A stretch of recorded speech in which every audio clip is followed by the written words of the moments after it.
नमस्कार, बंसल न्यूज में आपका स्वागत है और सिंहस्थ पर इस खास पेशकश के साथ मैं हूं नैना यादव। जिंदगी में किसी भी वजह से आया बुरा वक्त बड़ा मुश्किल होता है, लेकिन व्यवहारिक तौर पर इस सच्चाई को भी नकारा नहीं जा सकता कि अच्छाई का संग मिलने से ही बुराई दूर होने लगती है।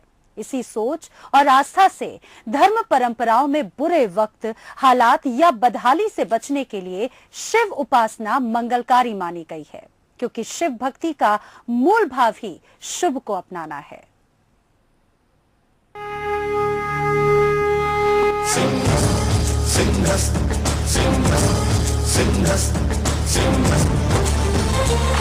जहाँ पुण्य के पुष्प से सुख वृद्धि, जहाँ पाप कष्ट और शाप अस्त, उस महाकाल उज्जैन धरा पर फिर होगा सिंहस्थ, सिंहस्थ, सिंहस्थ, सिंहस्थ, सिंहस्थ, सिंहस्थ। शुभ की शुरुआत होती है शिव से। खास तौर से भगवान शिव का महाकाल स्वरूप काल के हर भय को दूर करने वाला माना गया है। शिव के इस अद्भुत स्वरूप की उपासना का फल सिर्फ काल या मृत्यु को टालने के ही अर्थ में नहीं है, बल्कि संदेश है कि शिव भक्ति काल यानी कि वक्त को भी अनुकूल बनाने वाली है। आकाशं तारकं लिंग पाताले हाटकेश्वरम मृत्युलोकम महाकालम लिंगत्रय नमोस्तुते।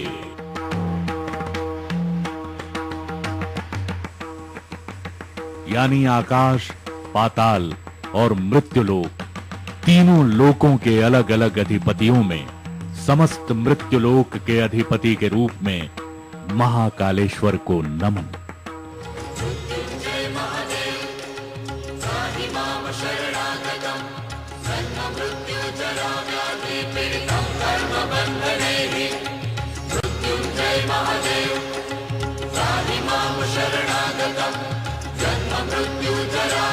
महाकाल यानी जो काल से भी ऊपर हैं, जो धरती के मध्य में विराजित हैं, जिनकी कृपा से मृत्यु भी मुख मोड़ लेती है, वो हैं भगवान महाकाल, जो अवंतिका नगरी के राजाधिराज भी माने जाते हैं।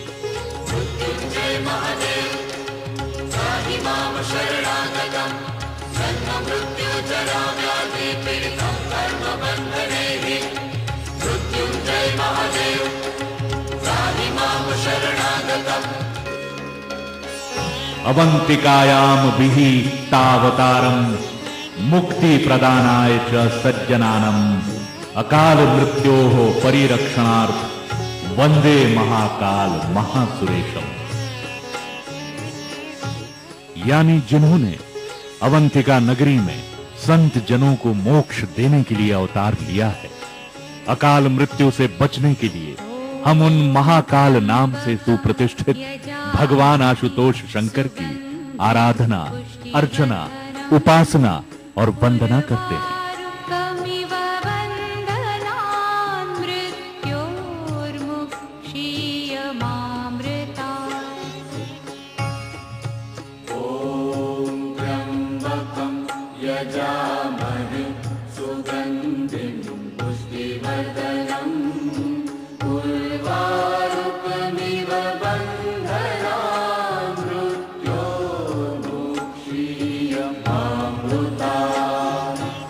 उज्जैन ही नहीं, भारत के प्रमुख देव स्थानों में श्री महाकालेश्वर मंदिर का अपना विशेष स्थान है। भगवान महाकाल काल के भी अधिष्ठाता देव रहे हैं।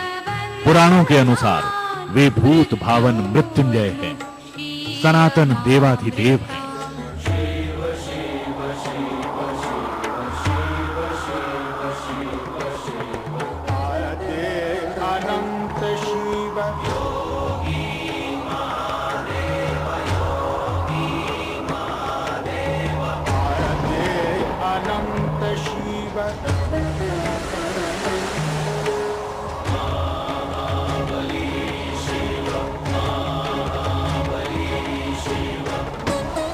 अवंतिका नगरी, जो अब उज्जैन के नाम से प्रसिद्ध है, उस नगरी में महाकाल के स्थापित होने से जुड़ी कई किंवदंतियां हैं। कहते हैं प्राचीन काल में असुर यानी राक्षसों का आतंक इतना बढ़ा कि धार्मिक कार्य करना मुश्किल हो गया। पृथ्वी लोक के वासियों समेत देवता भी राक्षसों से डरने लगे। सभी देव मिलकर त्रिदेव यानी कि ब्रह्मा विष्णु महेश की शरण में गए। उस समय भगवान शिव ने उन असुरों का विनाश किया और उनकी भस्म मली। तब से भगवान शिव धरती की नाभि कहे जाने वाले उज्जैन में विराजित हैं। ऋषिवरमानस हंस चराचर जनन स्थिति लय कारण भो सांब सदा शिव शंभो शंकर शरणं मे तव चरणयुगम्।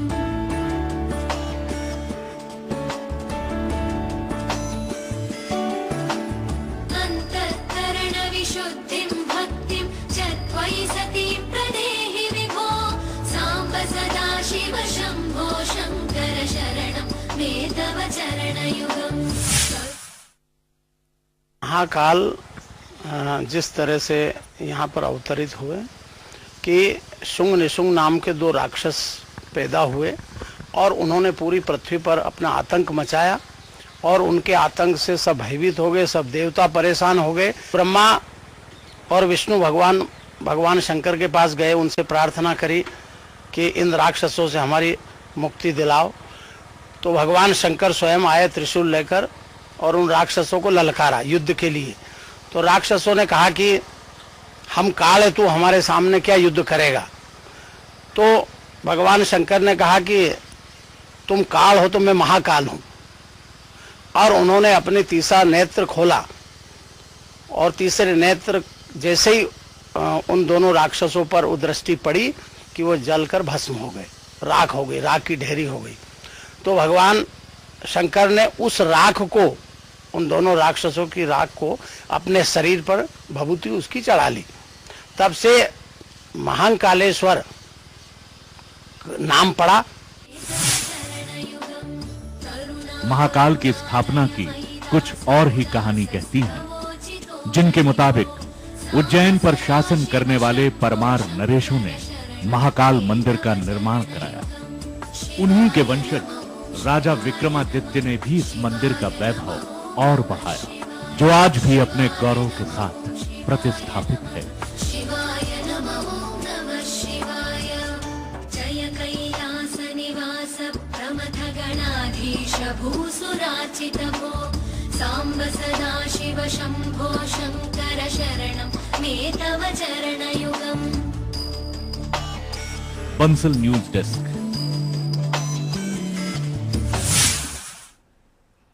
अवंतिका नगरी यानी कि आज की उज्जैनी, नाम बदले, उज्जैन की तस्वीर बदली, लेकिन बाबा महाकाल की भक्ति नहीं बदली। जहां आज भी सूरज की पहली किरण के साथ भस्म आरती शुरू हो जाती है, भक्तों के साथ साथ जैसे सृष्टि भी महाकाल की चरण वंदना के लिए जागृत हो जाती है।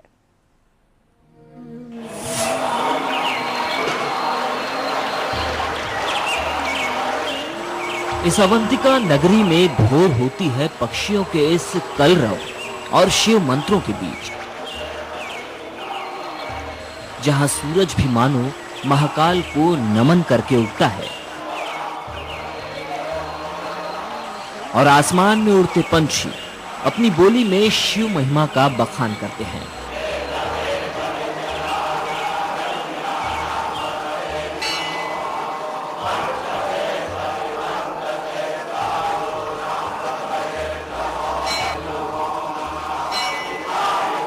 कालों के काल महाकाल, तीनों लोकों के स्वामी महाकाल। कहते हैं 12 ज्योतिर्लिंगों में सबसे श्रेष्ठ है महाकाल। भोर के साथ पक्षियों की चहचहाहट होती है और फिर यहाँ होती है बाबा महाकाल की आरती। सब कुछ अद्भुत। अवंतिका नगरी की हर सुबह होती है महाकाल की भस्म आरती के बीच, जब बाबा महाकाल का भस्म से अभिषेक होता है।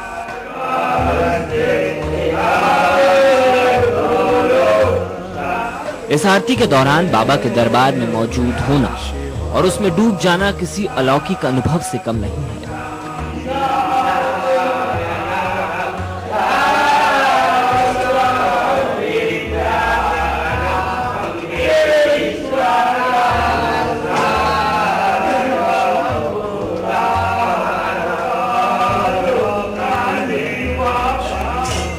इस आरती के दौरान आरती के स्वर भी गूंजते हैं, भक्तों के जयकारे भी, और ये अनोखा डमरू भी डुगडुगी भरता है,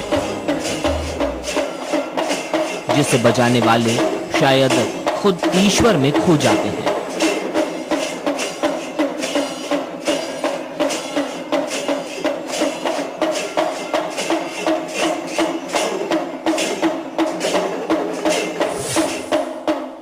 मैंने तो कभी सोचा नहीं था कि उज्जैन कहाँ पे है, लेकिन बाबा ने मेरे को बुलाया, सेवा का मौका दिया, तो बड़ा आनंद आता है।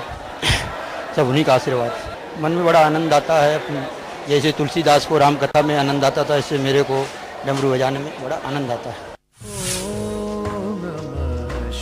देश में 12 ज्योतिर्लिंग स्थापित हैं, जिनमें से एक हैं भगवान महाकाल, जिनकी महिमा और लीला अन्य ज्योतिर्लिंगों से बेहद अलग है, क्योंकि ये काल के भी देव हैं। महाकाल चाहे तो किसी भी काल को टाल सकते हैं और उसे समय से पहले ला भी सकते हैं। ओम नमः शिवाय, ओम नमः शिवाय। महाकाल शिवजी का तीसरा ज्योतिर्लिंग कहलाता है, पर इस शिवलिंग की जो सबसे खास बात है वो है ये ज्योतिर्लिंग दक्षिण मुखी है। दक्षिण की तरफ मुख किए हुए ये एकमात्र ज्योतिर्लिंग है। इस दिशा विशेष में मुख होने के कारण महाकाल को तंत्र साधना में भी पूजा जाता है।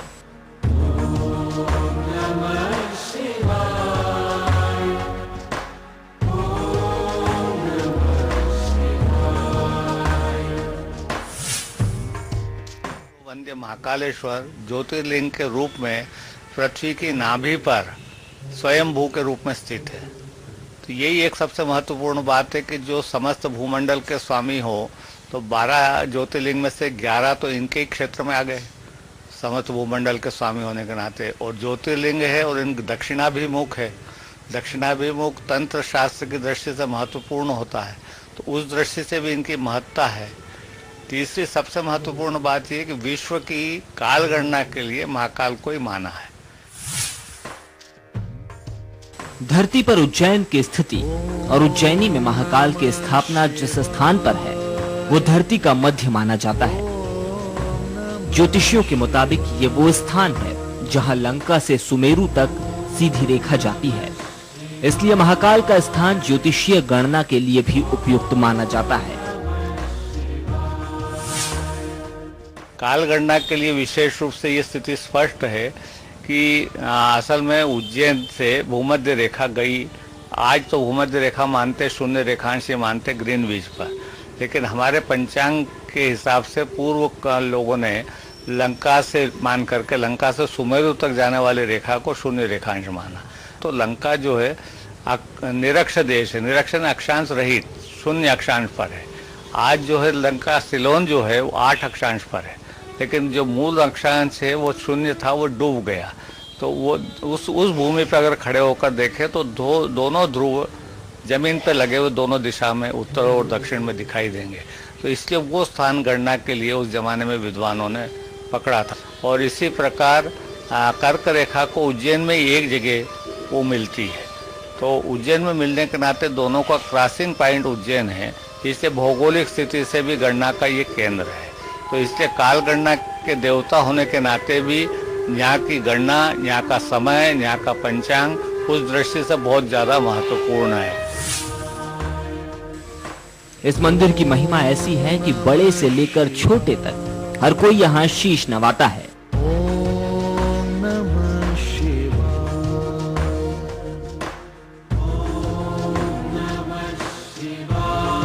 पौराणिक कथाओं में तो ये उल्लेख भी मिलता है कि रामायण काल में स्वयं हनुमान जी उज्जैन आए थे और महाकाल की आराधना की थी। भगवान राम के समय में भी यहाँ पर हनुमान जी आए थे और महाकाल के दर्शन किए थे। यहाँ कोटि तीर्थ का जल लाए थे, उन्होंने डाला।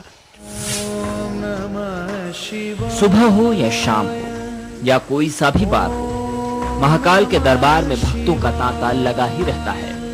खास तौर से भस्म आरती में शामिल होने के लिए भक्त कई दिन पहले से अपना नंबर लगा लेते हैं क्योंकि अलबेले शिव का यही तो एक दरबार है जहां मुरादें पूरी होती हैं, कष्टों से छुटकारा मिलता है और मृत्यु का भय दूर होता है।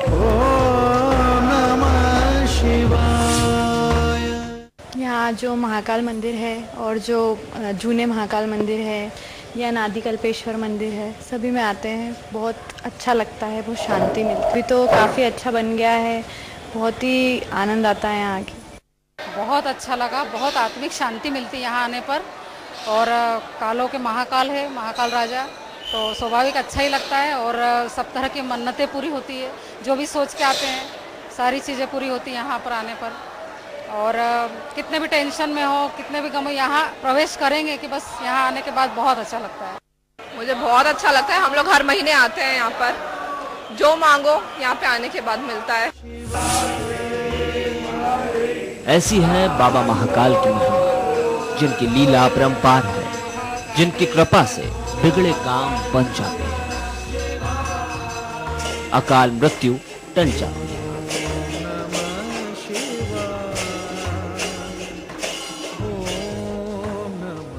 महाकाल की लीला अपरंपार है। यहाँ जो आता है उसकी मनोकामना पूर्ण होती है, लेकिन साथ ही ये मंदिर काल गणना का केंद्र भी है और जिसने समय को पकड़ लिया उसे तो सफल होना ही है। आज इतना ही। सहयोगी हेमंत और शिवेन के साथ मनोज सैनी, बंसल न्यूज उज्जैन। और हमारी इस खास पेशकश में फिलहाल यहाँ पर हम रुक रहे हैं एक छोटे से ब्रेक के लिए। जल्द हाजिर होंगे, आप बने रहिए बंसल न्यूज के साथ।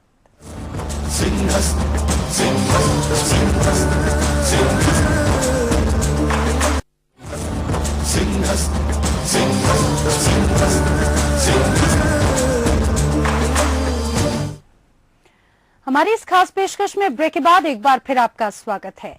कई वर्षों पहले जब इस धरती पर उज्जैनी या अवंतिका जैसी कोई नगरी नहीं थी, उस वक्त शिप्रा के आसपास कुछ था तो बस महाकाल वन, जिनकी छत्र छाया में कई मंदिर स्थापित हुए। धीरे धीरे महाकाल वन अवंतिका और फिर उज्जैन में तब्दील हुआ। महाकाल का विराट परिसर तैयार हुआ। महाकाल वन के कुछ मंदिर महाकाल के इस परिसर में ही सिमट गए। जो भक्त महाकाल के दर्शन करते हैं वो इन मंदिरों में भी शीश नवाना नहीं भूलते। महाकाल के इस विराट परिसर में ही कई और भी मंदिर स्थापित हैं। इन्हीं में से एक है जूना महाकाल, जो बूढ़ा महाकाल के नाम से भी प्रसिद्ध है। कहा जाता है कि जब प्राचीन काल में भक्त महाकाल वन में प्रवेश नहीं कर पाते थे, उस वक्त वो जूना महाकाल की पूजा किया करते थे। कहा जाता है कि सन 1100 ईस्वी में राजा शेव द्वारा इसका निर्माण करवाया गया था, जो कि काफी प्राचीन मंदिर है। और वो निर्माण इसलिए कराया गया था कि ये पूरा क्षेत्र जो है महाकाल वन से नाम से जाना जाता है। जो मुख्य मंदिर है महाकालेश्वर मंदिर, वहाँ काफी अंदर होने से, गर्भगृह काफी अंदर होने से, जो उस समय जनता थी, वन था, उस समय जाने में उन्हें मतलब हिचकिचाहट होती, डर होता था। तो इसका स्थापना यहाँ पे इसीलिए करवाया गया था कि यहाँ पर पूजन अभिषेक जनता या जो भी है वो कर सके और भगवान का पुण्य लाभ ले सके। इसी परिसर में एक अन्य मंदिर भी स्थापित है, अनादि कल्पेश्वर महादेव। उज्जैनी में स्थापित 84 महादेवों में से एक हैं अनादि कल्पेश्वर महादेव, जिनकी स्थापना के पीछे है एक बेहद रोचक किंवदंती।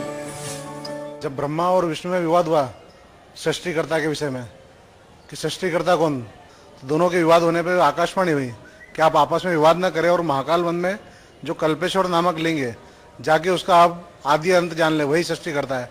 तो ब्रह्मा जी विष्णु जी दोनों महाकाल वन में आए, कल्पेश्वर लिंग के पास बैठ के उनकी पूजा अर्चना की।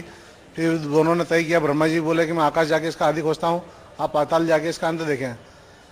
तब दोनों पृथ्वी वापस आए तो विष्णु जी ने बोले तो आदि अनंत, इनका कोई अंत नहीं है।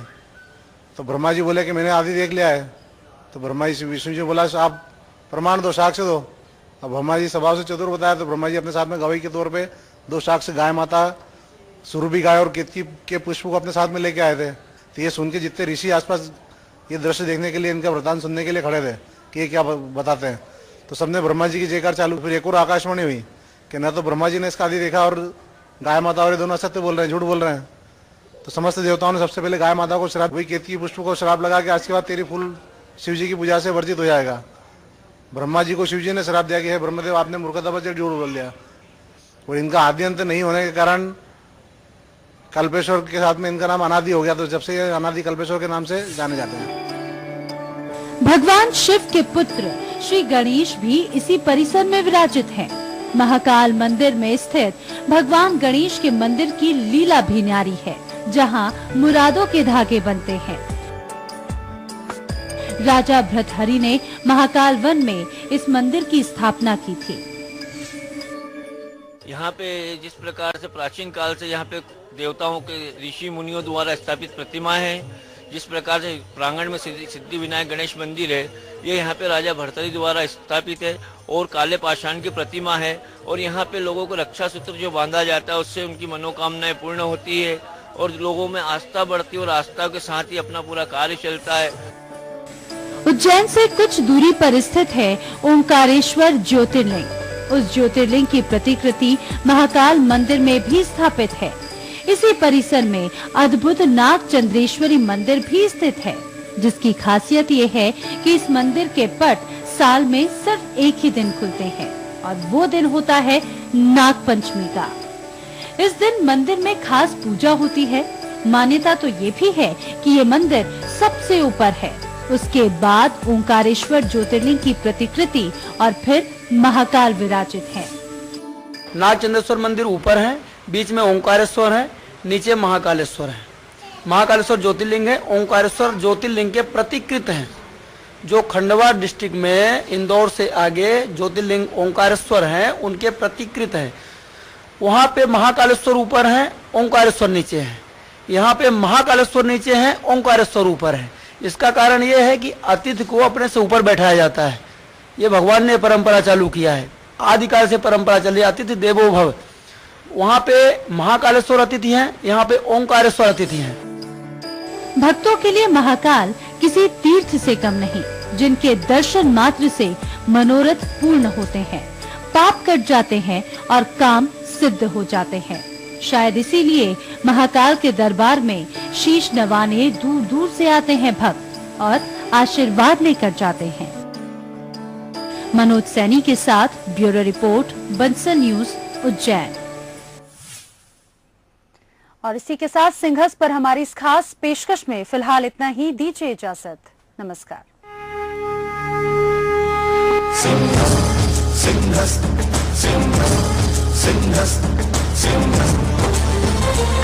जहाँ पुण्य के पुष्प से सुख वृद्धि, जहाँ पाप भस्म और शाप अस्त, उस महाकाल उज्जैन धरा पर फिर होगा सिंहस्थ, सिंहस्थ, सिंहस्थ, सिंहस्थ, सिंहस्थ, सिंहस्थ।